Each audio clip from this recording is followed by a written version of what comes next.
बिस्मिल्लाहिर्रहमानिर्रहीम। अस्सलाम वालेकुम डियर स्टूडेंट्स, होप सो आप लोग अल्लाह ताला के फजल व करम से बिल्कुल ठीक ठाक हैं।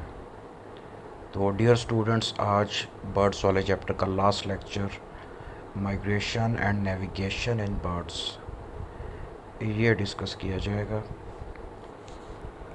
तो अल्लाह का नाम लेके इसको शुरू करते हैं।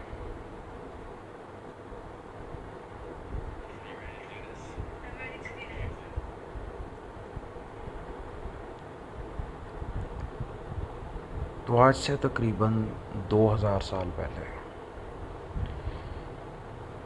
अरस्तू ने ये चीज़ ऑब्ज़र्व की थी और इसने ही सबसे पहले डिस्क्राइब किया था कि जो बर्ड्स होते हैं ये गर्म मौसम से बचने के लिए ठंडे इलाकों में, और इसी तरह से जो ठंडे इलाकों के बर्ड्स हैं वो ठंड से बचने के लिए गर्म इलाकों की तरफ माइग्रेट कर जाते हैं आर्जी तौर पे, यानी कि हिजरत कर जाते हैं।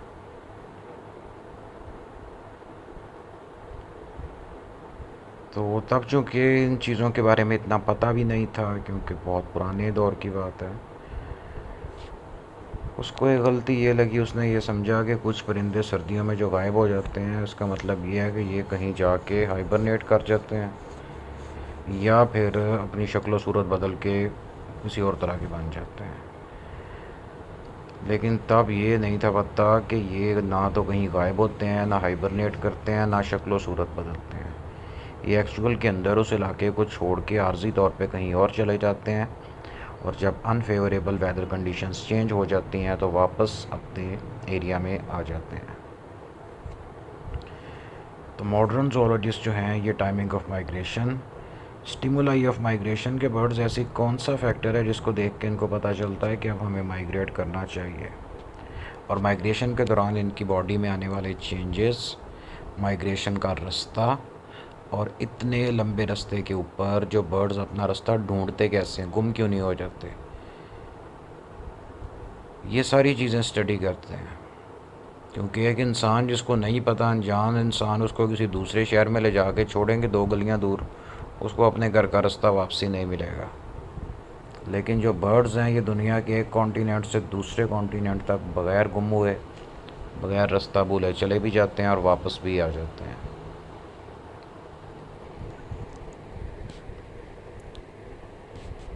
एग्जाम्पल के लिए ये वर्ल्ड मैप आपके सामने है। इसके ऊपर 6 माइग्रेटरी बर्ड्स के रूट्स दिखाए गए हैं कि वो कहाँ से कहाँ तक माइग्रेट करते हैं।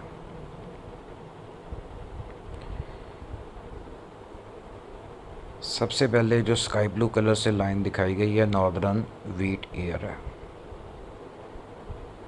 तो ये दुनिया के ऊपर नॉर्थ से, यानी कि रशिया वाली साइड से माइग्रेट करते हुए मंगोलिया, चाइना, पाकिस्तान, इसके ऊपर से उड़ते हुए ये सऊदी अरब वाली साइड आ गई, बहीरा अरब सारा, उसके बाद अफ्रीका, इजिप्ट, अल्जेरिया, यहाँ से होते होते ये नीचे साउथ अफ्रीका के पास आता है, यानी कि एशिया के ऊपर से उड़ता हुआ अफ्रीका तक जाता है, जो कि बहुत लंबा डिस्टेंस बनता है। सिमिलरली जो रेड कलर से लाइन शो की गई है ये आर्कटिक टर्न है, जो कि आर्कटिक रीजन के अंदर रहता है, और यहाँ से ये माइग्रेट करता हुआ नॉर्थ अमेरिका सारा, साउथ अमेरिका, और यहाँ से फिर ये नीचे साउथ पोल पे आता है। थर्ड इसमें एग्जांपल जिसको ग्रीन कलर की लाइन से शो किया गया है, ये एक फाल्कन है जिसको अमूर फाल्कन कहा जाता है। ये चाइना के ईस्ट से स्टार्ट करता है, नेपाल, इंडिया के ऊपर से होता हुआ, उसके बाद फिर सारा अरेबियन सी, और यहाँ पे मडगास्कर और सेनेगल वाली साइड्स पे आता है, यानी कि ये भी एशिया से अफ्रीका माइग्रेट करता है। रॉयल ब्लू कलर से शॉर्ट टेल्ड शेयर वाटर की माइग्रेशन शो की गई है। तो ये कॉन्टिनेंट ऑस्ट्रेलिया है, इसके पास छोटी कंट्रीज़ है, पापुआ न्यू गिनी वगैरह और दूसरे। न्यूजीलैंड है। तो ये यहाँ से ऊपर की तरफ यानी कि नॉर्थ की तरफ माइग्रेट करना शुरू करता है। ज़मीन चूँकि गोल है तो इस वजह से यही इसकी इधर वाली लाइन बाकी इधर नज़र आ रही है, और ये सारा चक्कर काट के दोबारा वापस अपने एरिया पे आ जाता है। तो इस दौरान ये जो छोटे छोटे आइलैंड नज़र आ रहे हैं फार ईस्ट के यानी कि इधर जापान वाली साइड से, तो ये यहाँ पे भी स्टे करता है। येलो कलर की लाइन जो इसमें पांचवी एग्जांपल है, एक बर्ड जिसका नेम रफ है, ये यहाँ से रशिया से उड़ता है और इधर से रशियन स्टेट्स जो हैं ताजिकिस्तान, कज़ाकिस्तान, किर्गिस्तान, इसको सेंट्रल एशिया भी कहा जाता है। यहाँ से होता हुआ ये यूरोपियन कंट्रीज़ आ जाती हैं, फिर सारी इटली, स्पेन, इंग्लैंड वगैरह, और यहाँ से फिर ये अफ्रीकन कंट्रीज़ में आके लैंड करता है। बहुत लंबा डिस्टेंस बन जाता है, यानी कि एशिया से उड़ के यूरोप के ऊपर से होते हुए अफ्रीका तीसरे कॉन्टिनेंट में जाके लैंड करता है। और जो लास्ट एग्जांपल इसमें दी गई है स्वेनसन्स हॉक की है।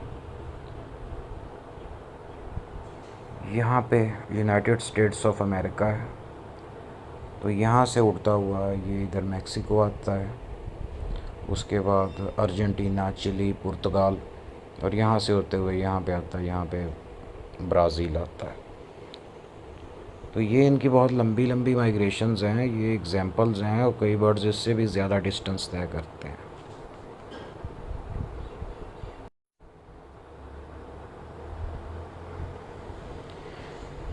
तो माइग्रेशन का जो टर्म वैसे तो उसको कहते हैं कि हिजरत करके एक इलाका छोड़ के पक्के पक्के कहीं और चले जाना, लेकिन यहाँ पे जो माइग्रेशन का वर्ड है इसका मतलब ये है कि पीरियोडिकली जो बर्ड्स ब्रीडिंग और नॉन ब्रीडिंग एरियाज़ के दरमियान में टूर लगाते हैं, इसको माइग्रेशन कहा जाता है। तो माइग्रेशंस या तो एनुअल होती हैं और मतलब कि साल में एक दफ़ा करते हैं, और इसमें जो नेस्टिंग एरियाज़ या नॉर्दर्न रीजन यानी कि इक्वेटर से ऊपर वाले रीजन के अंदर आते हैं, और जो विंटरिंग रीजन है वो साउथ के अंदर आते हैं। तो माइग्रेशन उन बर्ड्स में ज़्यादा मतलब कि देखने को मिलती है जो नॉर्दर्न हेमिसफीयर यानी कि दुनिया का जो ऊपर वाला आधा हिस्सा होता है उसको नॉर्दर्न हेमिसफीयर कहते हैं। यहाँ पे ऐसे दरमियान में इक्वेटर होता है, और इक्वेटर से ऊपर नॉर्थ ऊपर को होता है, यानी कि ये वाला जो हिस्सा है ना सारा, इसमें जो बर्ड्स पाए जाते हैं इनमें माइग्रेशन ज़्यादा होती है। आप ये देखें कि सारे एरो जो शुरू हो रहे हैं ये नॉर्दर्न हेमिसफीयर से शुरू हो रहे हैं और फिर नीचे को यानी कि साउथ की तरफ को आ रहे हैं। तो माइग्रेशन के अंदर ईस्ट और वेस्ट मूवमेंट भी होती हैं, या फिर आल्टीट्यूड का चेंज भी होता है, यानी कि ये ऊंचे एरियाज़ से लो एरियाज़ जो सतह समंदर से बहुत ऊंचे हैं वहाँ से माइग्रेट करके ऐसे एरियाज़ में आ जाते हैं जो सतह समंदर से कम ऊंचे हैं यानी कि करीब हैं। तो माइग्रेशन से बर्ड्स को ये फ़ायदा होता है कि क्लाइमेटिक एक्सट्रीम्स यानी कि बहुत शदीद ठंड या बहुत शदीद गर्मी से ये बच जाते हैं, क्योंकि बहुत सख्त गर्मी और बहुत ज़्यादा ठंड जहाँ पे भी होगी वहाँ पे सबसे पहले फूड का मसला है, जानवर पौधे खाने को कुछ नहीं मिलता। दूसरा शेल्टर लेना बहुत मुश्किल हो जाता है, पनाह के लिए जगह नहीं मिलती। तो ये कौन सा को मतलब कि बंद कमरों में रहते हैं, परिंदे नेस्ट बना के रहते हैं, और कोई भी nest water proof, air proof या स्नोफॉल प्रूफ नहीं होता।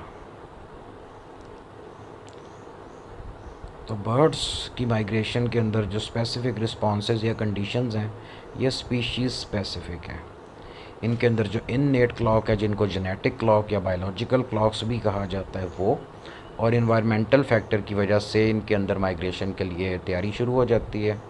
इसमें जो सबसे इम्पोर्टेंट फैक्टर है वो है फ़ोटो पीरियड। फॉर एग्ज़ाम्पल ये कि जैसे जैसे सर्दियाँ करीब आती जाती हैं तो जो दिन का दौरानिया है कम हो जाता है, मतलब दिन छोटे होना शुरू हो जाते हैं, रात लंबी हो जाती है।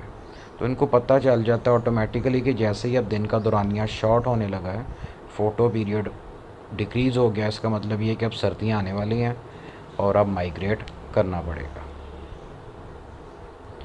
तो सिर्फ फ़ोटो पीरियड में जब चेंज आता है उसको डिटेक्ट करता है इनका पाइनियल ग्लैंड या पाइनियल बॉडी, और वो इनकी बॉडी के अंदर इस तरह की कंडीशंस और इस तरह के चेंजेस लाना शुरू कर देता है जो कि माइग्रेशन के लिए नेसेसरी होते हैं। जिस तरह से कुछ बर्ड्स के अंदर जो उनके गोनेड्स होते हैं ये डेवलप होना शुरू हो जाते हैं। उसके बाद जब डे लेंथ दोबारा से इंक्रीज़ होना शुरू हो जाती है, सर्दियों में दिन छोटे होते हैं, सर्दियाँ ख़त्म होती हैं, मौसम बहार आता है, दिन लंबे होने शुरू हो जाते हैं। अगेन इससे भी गोनेडल डेवलपमेंट स्टार्ट होती है, और यही जो टाइम पीरियड है यानी कि मौसम बहार या गर्मियों का स्टार्ट, ये बहुत सारे परिंदों के लिए रिप्रोडक्टिव सीज़न है। ये इसी मौसम के अंदर अंडे देते हैं। इसी तरह से जब दिन का दौरानिया दोबारा से छोटा होना शुरू हो जाता है यानी कि मौसम ख़ज़ां जो कि गर्मियों के बाद आता है, तो ये गोनेडल रिग्रेशन है, क्योंकि आगे सर्दियाँ आ जाएंगी और तब अगर वो अंडे वगैरह देंगे तो उनके बच्चे ठंड में मर जाएंगे। तो कई बर्ड्स के अंदर ऐसे भी होता है कि फ़ोटो पीरियड जैसे ही डिक्रीज़ होना शुरू होता है उससे इनकी बॉडी में फ़ैट डेपोजिशन इंक्रीज़ हो जाती है, यानी कि ख़ुद से भी ये ज़्यादा खाना शुरू कर देते हैं, भूख इनको ज़्यादा लगती है और ऐसी चीज़ें खाते हैं जिनमें बीज वगैरह उनमें ऑयल ज़्यादा होते हैं, या अगर वो कार्निवोरस बर्ड हैं तो इस तरह के एनिमल्स को खाते हैं जिनमें फ़ैट या चर्बी की क्वांटिटी ज़्यादा होती है। तो एक्स्ट्रा फैट्स और ऑयल्स इनकी बॉडी के अंदर जमा होते जाते हैं और इसी को ही ये माइग्रेशन के दौरान फ्यूल के तौर पे यूज़ करते हैं। तो बाकी वही बात जो हमने भी डिस्कस की कि पिट्यूटरी ग्लैंड का एंटीरियर लोब और पाइनियल बॉडी, ये दोनों फ़ोटो पीरियड से जो पैदा होने वाले रिस्पॉन्सेज हैं उनमें इन्वॉल्व होते हैं। इसके अलावा जो माइग्रेशन के मैकेनिक्स हैं ये भी स्पीशीज़ स्पेसिफ़िक होते हैं। लॉन्ग डिस्टेंस माइग्रेशन के लिए अक्सर बर्ड्स होते हैं जो अपने बॉडी वेट के 50% तक फ़ैट जमा कर लेते हैं। फॉर एग्ज़ाम्पल एक बर्ड है, उसका वेट है 200 ग्राम्स, तो माइग्रेशन से पहले वो अपनी बॉडी के अंदर अपने बॉडी वेट का 50% यानी कि 200 का 50% 100 ग्राम फ़ैट मज़ीद जमा करेगा, और उसका जो टोटल वेट होगा वो फिर 300 ग्राम्स हो जाएगा। लेकिन जब ये अपनी माइग्रेशन कंप्लीट करके वहाँ पे पहुँचेगा तो तब इसका बॉडी वेट फिर से 200 ग्राम हो जाएगा, और जो एक्स्ट्रा फ़ैट इसने जमा किया था वो सारे का सारा रास्ते में खर्च हो जाएगा। इसी वजह से ये नॉन स्टॉप सफ़र करते हैं, रास्ते में कहीं रुकते नहीं हैं, उससे इनका टाइम बचता है। और ये भी कोई नहीं पता कि नए इलाके में उतरें, कोई जानवर इनको पकड़ ले, किसी ने जाल बिछाया हो, 100 मसले होते हैं। इस वजह से अपना ये टेम्पो और अपना मोराल डाउन नहीं करते और लगातार उड़ते रहते हैं। तो कुछ स्पीशीज़ ऐसी हैं जिनमें इस तरह से फ़ैट डेपोजिशन वगैरह नहीं होती, और वो जो माइग्रेशन है वो किस्तों में करते हैं कि रोज़ाना शाम को कहीं पे सूटेबल जगह देख के वहाँ पे डेरा डाल देते हैं और वहाँ पे रात स्पेंड करते हैं, और उसके बाद वो वहाँ से अगले दिन उड़ जाते हैं। इसके अलावा अगर मौसम बिल्कुल साफ़ है, बारिश बादल धुंध वगैरह नहीं है, तो बहुत सारे बर्ड्स 1000 मीटर यानी कि 3000 फुट से भी ज़्यादा ऊंचाई पे उड़ते हैं। उससे ये होता है कि फिर ये ऊंचे दरख्त और बिल्डिंग्स वगैरह से टकराने का मसला इनका ख़त्म हो जाता है, क्योंकि कोई भी बिल्डिंग, खंबे या इस तरह की चीज़ें इतनी ऊंची नहीं होती। और बर्ड्स ख़ास किस्म के माइग्रेशन रूट्स होते हैं, उन्हीं को हर साल फॉलो करते हैं, यानी कि एक दफ़ा वो बिल्कुल साफ सा रास्ता देख लेते हैं जिसमें ऑब्स्टेकल्स कम से कम होते हैं। अब इसमें देखें ना कि ये जो एरोज़ रेड कलर के लगे हुए हैं ये इनके रूट्स को शो करते हैं, और जो डॉट्स हैं, डॉट की कीज़ लेफ़्ट साइड पे दी गई है। ऑरेंज कलर का वो एरिया है जहाँ पे जाके स्टे करेंगे, और अंडे बच्चे वगैरह अपने जब अंडे देते हैं फिर वहीं पे रहते हैं। बच्चे जब बड़े हो जाते हैं तो उनको फिर ले के उड़ के साथ वापस आ जाते हैं। रेड डॉट वो एरिया जहाँ पे विंटर गुजारेंगे, येलो इसके रिकवरी पॉइंट्स हैं, और जो ग्रीन डॉट्स हैं ये इसके माइग्रेशन का रिकॉर्ड है। Next, navigation in birds. तो डियर स्टूडेंट्स, नेविगेशन का मतलब होता है रास्ता तलाश करना।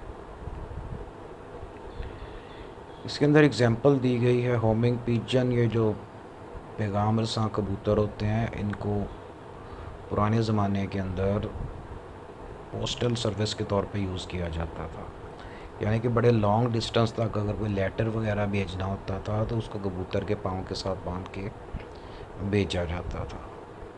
तो इसीलिए वो जो गाने बने कबूतर जा जाते पता नहीं क्या, वो सारे ना इसी वजह से हैं। तो बहुत पुराने दौर के अंदर जो कंट्री है इजिप्ट यानी कि मिस्र, वहाँ पे भी इस चीज़ का रिकॉर्ड मिलता है। और इवन के दूसरी जंग अज़ीम के अंदर बहुत सारे मिलिट्री लेवल के जो पैगाम थे वो एक जगह से दूसरी जगह पहुँचाने के लिए पिजन्स को यूज़ किया जाता था। और ये मैदान जंग से पीछे हेडक्वार्टर्स तक मैसेज वगैरह कन्वे करने के लिए यूज़ होते थे।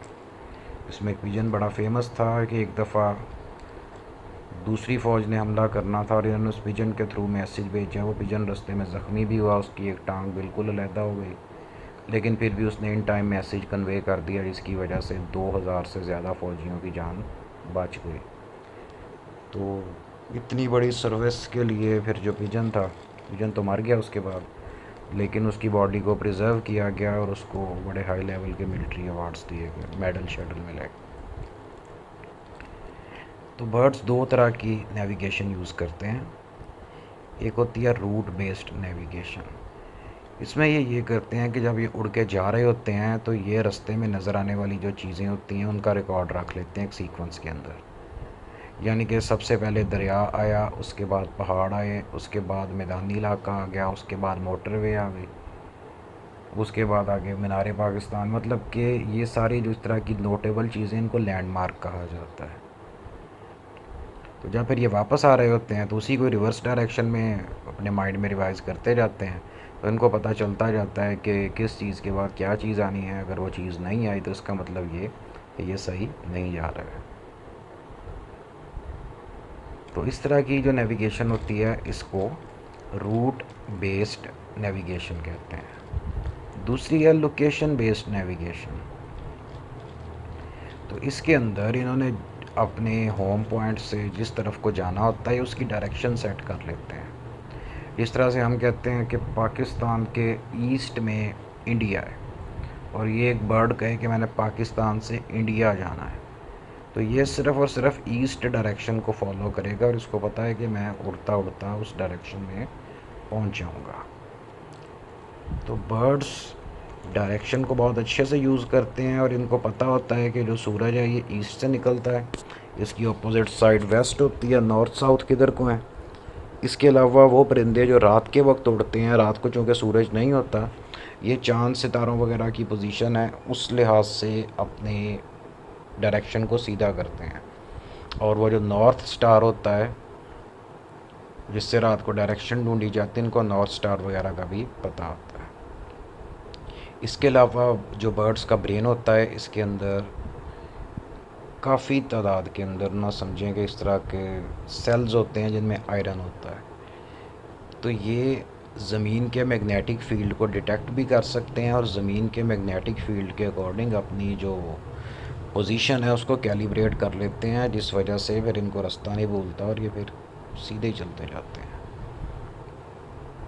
इसके अलावा जो बर्ड्स की आँखों के लेंस होते हैं ये अल्ट्रा वायलेट लाइट के लिए ट्रांसपेरेंट होते हैं। मतलब ये कि अल्ट्रा वायलेट लाइट इनकी आँखों में से चली जाती है लेंस से गुजर के। इससे ये होता है कि ये सन रेज़ के अकॉर्डिंग अपने आप को कैलिब्रेट कर लेते हैं। कई दफ़ा ये होता है कि बादल आए होते हैं और सूरज क्लियरली नज़र नहीं आ रहा होता, वो जो थोड़ी बहुत लाइट सूरज की होती है जो कि इनडायरेक्ट सी हम तक पहुंचती है, तो ये उस लाइट के अंदर भी इनको पता चल जाता है कि इस वक्त सूरज कहाँ पे है, हालांकि नज़र नहीं आ रहा होता। लेकिन जो अल्ट्रा वायलेट रेडिएशन है उनको भी देख लेते हैं और उसके लिहाज से अपना रास्ता सिलेक्ट कर लेते हैं। इसके अलावा लाइट की एक और टाइप होती है जिसको पोलराइज्ड लाइट कहते हैं। कुछ बर्ड्स ऐसे होते हैं इनको पोलराइज्ड लाइट भी नज़र आती है, हमें वो लाइट नज़र नहीं आती। इस वजह से कोई भी चीज़ जो पोलराइज वेवलेंथ के अंदर है हमें वो चीज़ नज़र नहीं आती, इनको नज़र आ जाती है। तो सन चूँकि मशरक़ से निकलता है, मगरब में ग़रूब हो जाता है और उस दौरान ये पूरे आसमान का एक चक्कर निकालता है। इसलिए बर्ड्स अपने जो इंटरनल या बायोलॉजिकल क्लॉक हैं इनको यूज़ करते हैं और इनको पता होता है कि सूरज मशरक़ से निकलता है, दोपहर के वक्त ये बिल्कुल सर पे आ जाता है और जब रात हो जाती है इसका मतलब ये कि अब ये वेस्ट में मगरब में जाके ग़रूब हो गया। तो ये उसके लिहाज से अपने बायोलॉजिकल क्लॉक्स को आल्टर भी कर लेते हैं, मतलब कि उनकी सेटिंग को चेंज भी कर सकते हैं। एग्ज़ाम्पल ये है कि वो परिंदे जो नॉर्थ की तरफ को माइग्रेट करते हैं, जब उनको एक लैब के अंदर रखा गया, तो लैब के अंदर इन साइंटिस्ट ने ये किया कि वो जो सूरज वगैरह था ना, वो सारा कुछ आर्टिफिशियल बनाया हुआ था। तो वो इन्होंने इस तरह के, अगर उन दिनों में जो कुदरती सूरज, असली वाला सूरज है, वो सुबह 6 बजे निकलता है, तो लैब वाला सूरज चूँकि आर्टिफिशियल था, बड़ा सारा हॉल बना के बर्ड्स को उसमें रखा हुआ था, तो वहाँ पे जो सूरज था लैब वाला, वो 8 बजे निकलता था।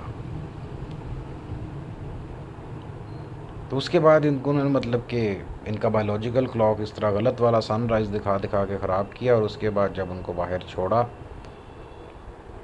तो उन्होंने अपनी तरफ से उस डायरेक्शन में उड़ना शुरू कर दिया जिसको वो नॉर्थ समझते थे, लेकिन वो नॉर्थ वेस्ट थी, क्योंकि उन्होंने लेबॉर्ट्री में जो आर्टिफिशियल सूरज देखा था उसके लिहाज से अपनी डायरेक्शन सेट कर ली कि अगर इस सामने मशरक़ है तो इसका मतलब ये है कि हमारी जो बिल्कुल बैक वाली साइड है वहाँ पे मगरब होगा, हमारी जो राइट वाली साइड होगी वहाँ पे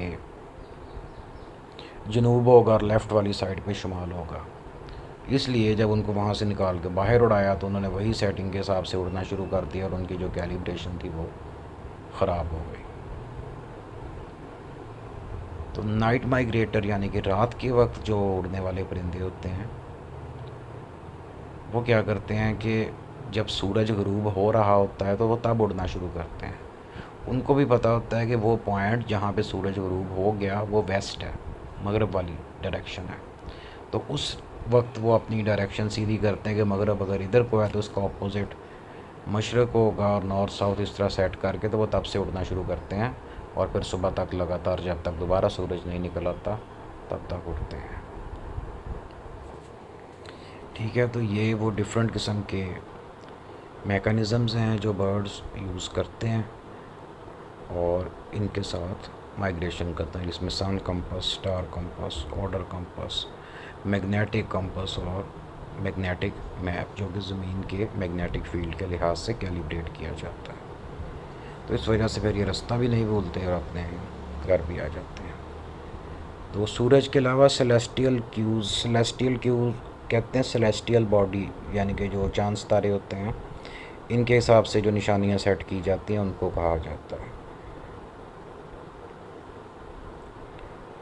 तो आप में से अक्सर बच्चों को, सबको तो नहीं लेकिन कुछ बच्चों को लाजमी इन्फॉर्मेशन होगी कि ये जो डिफरेंट स्टार्स को मिला के वो एक पवे जैसा स्ट्रक्चर बनता है जिसको ग्रेट डिपर कहा जाता है, या इस तरह के बियर वगैरह बनते हैं।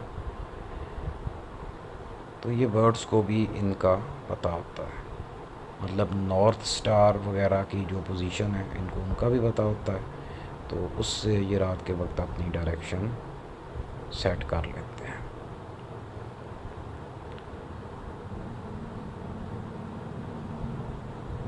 इंटरेस्टिंग चीज़ ये है कि कुछ बर्ड्स जो होते हैं इनको पता होता है कि ये ज़मीन के नॉर्दर्न हेमिसफीयर में है या सदर्न हेमिसफीयर में।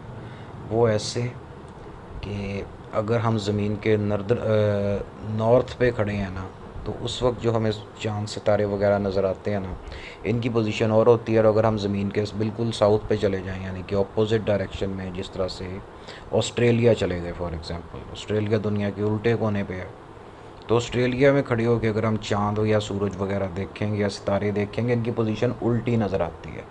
सूरज तो वैसा ही नज़र आता है, इसमें कोई ऊपर नीचे वाली साइड में फ़र्क नहीं है, लेकिन ये जो चाँद और इस पे बने हुए स्पॉट्स हमें जिस तरह से नज़र आते हैं, अगर इन्हीं को ऑस्ट्रेलिया या न्यूजीलैंड जाके देखा जाए तो ये अप साइड डाउन हो जाते हैं, मतलब उल्टे हो जाते हैं।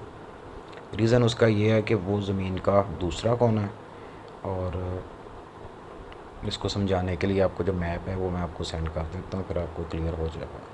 तो इस चीज़ का बर्ड्स को भी पता होता है कि अगर ये नदरन हेमिसफीयर में है तो तब इनको पता होता है कि ये चाँद की सीधी डायरेक्शन कौन सी है और जो सितारे हैं वो किस पैटर्न में होंगे, और अगर ये सदर्न हेमिसफीयर में चले जाएं तो वो सारी चीज़ों का पैटर्न उलट हो जाता है। तब इनको वो भी पता चल जाता है कि इस वक्त हम कहाँ पे हैं, और लैटीट्यूड का भी पता चल जाता है कि इस वक्त हम इक्वेटर से कितना ऊपर या नीचे या कितने दूर हैं, जो कि एक इंटरेस्टिंग चीज़ है, इंसान को इसका नहीं पता चलता। नेक्स्ट है मैग्नेटिक कंपस और मैग्नेटिक फील्ड की बात। तो बहुत सारे जोलॉजिस्ट बड़े लंबे अरसे से इस चीज़ का ना हिसाब किताब लगा रहे हैं कि ये जो बर्ड्स हैं ज़मीन के मैग्नेटिक फील्ड के हिसाब से ना अपनी डायरेक्शन को सेट करके फिर उड़ते हैं।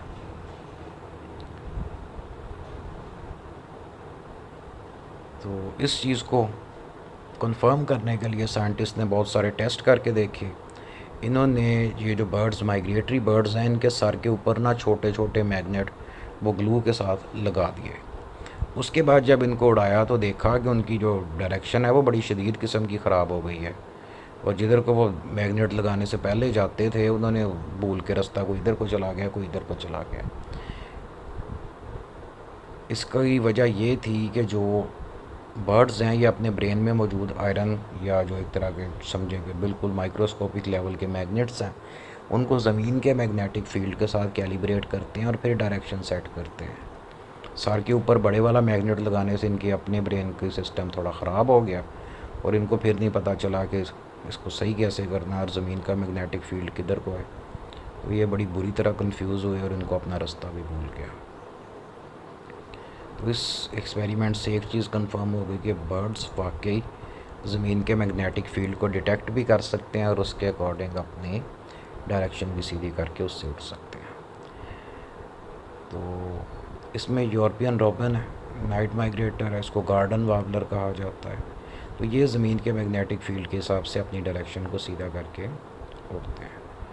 तो बहरहाल यहाँ पे लास्ट लाइन लिखी है कि बर्ड्स या दूसरे एनिमल के अंदर कोई मैग्नेटिक रिसेप्टर अभी तक नहीं मिला।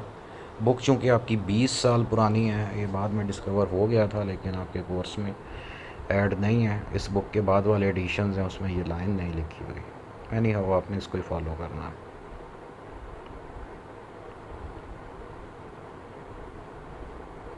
तो शुरू के अंदर इसके ऊपर काफ़ी एक्सपेरिमेंट भी हुए और साइंटिस्ट ने मतलब कि बर्ड्स मेनली कबूतर जो थे इनकी गर्दन में या इनके सर के अंदर इनको डाइसेक्ट करके देखा कि क्या इसके अंदर वाकई मैग्नेट या आयरन या मैग्नेटाइट जो कि आयरन का एक मतलब और होता है इस तरह की कोई चीज़ मिलती है या नहीं। तो वो नहीं मिला इनको तब, वरना इससे पहले हाइपोथेसिस ये था कि ये पिजन वगैरह के दिमाग के अंदर ना छोटा समझेंगे कोई कम से कम चावल के दाने के साइज़ का मैग्नेट लाजमी फिट होता है कुदरती तौर पे, लेकिन इनको डाइसेक्ट करने पे कोई नहीं मिला।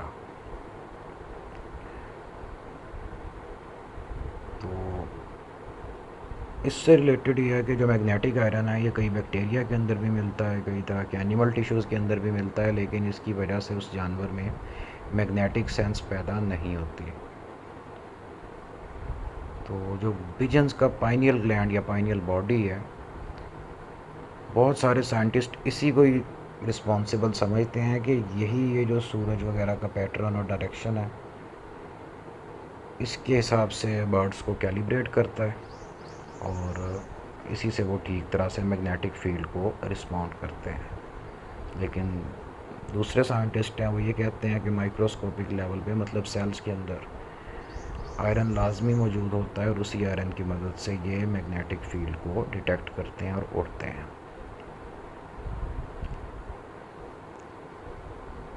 तो ये स्टूडेंट्स आपका इस चैप्टर का आखिरी लेक्चर था और इसके बाद आपका सिर्फ एक चैप्टर मैमल्स वाला बाकी रह गया जो कि छोटा सा चैप्टर है, उसकी क्लासिफिकेशन भी छोटी है जो कि एक ही दिन में कंप्लीट हो जाएगी। तो इंशाअल्लाह ताला अज़ीज़ हम इंशाअल्लाह कल से अपना मैमल्स वाला चैप्टर स्टार्ट करेंगे और उसको 3 से 4 दिन में कंप्लीट कर लेंगे।